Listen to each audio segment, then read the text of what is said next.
Le nouveau règlement de Miss France fait débat.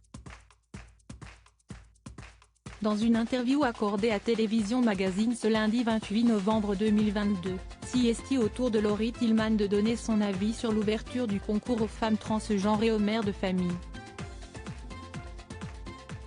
Le concours Miss France fait peau neuve. 8 mois après son arrivée à la tête de la société Miss France, Alexia Laroche-Joubert a annoncé, en juin dernier, de grands changements dans le règlement. La limite d'âge, qui était auparavant de 24 ans maximum, a été levée. Les candidates ont désormais le droit d'être tatouées. Les femmes transgenres ont également la possibilité de participer. Et CST aussi le cas des femmes mariées et des mères de famille. Aujourd'hui, toutes les jeunes femmes ont des compagnons. Que les participantes soient mariées ou pas, n'empêche pas, je pense, de participer à un concours de beauté, expliquait la présidente, dans une interview accordée à Télévision Magazine le 21 juin 2022. Concernant les mères de famille, c'était le point qui était le plus complexe pour moi et aussi celui sur lequel les anciennes Miss France étaient dubitatives. On m'avait posé la question lors de ma première interview et j'avais répondu que j'étais moi-même mère de famille, et même veuve, au moment où ma carrière était en pleine ascension, donc j'ai considéré que ce n'était pas incompatible.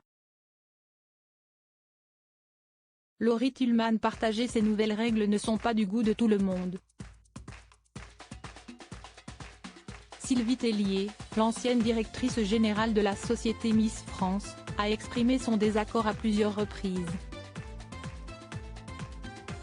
Je me suis volontairement appliqué une réserve sur ces évolutions mais, moi, j'ai été Miss France, j'ai vécu 17 ans de programme et je suis une mère de famille et être Miss n'est pas compatible avec être mère, déclarait-elle lors d'une conférence de presse houleuse, citée par Le Parisien le 18 novembre dernier.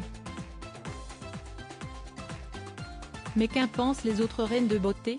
Dans une interview accordée à Télévision Magazine ce lundi 28 novembre 2022, Laurie Tillman réagit à l'ouverture du concours aux femmes transgenres et aux mères de famille. Ils vont dans le sens de cette génération qui a besoin que tout le monde soit intégré, à juste titre, estime-t-elle, avant de nuancer, après, je vois très mal une mère de famille porter la couronne. CST 365 jours de l'année où on a un planning vraiment chargé, donc le rythme serait compliqué à tenir. Cette année, aucune mère de famille ou femme transgenre n'a été retenue parmi les candidates aux concours régionaux. Peut-être en 2024,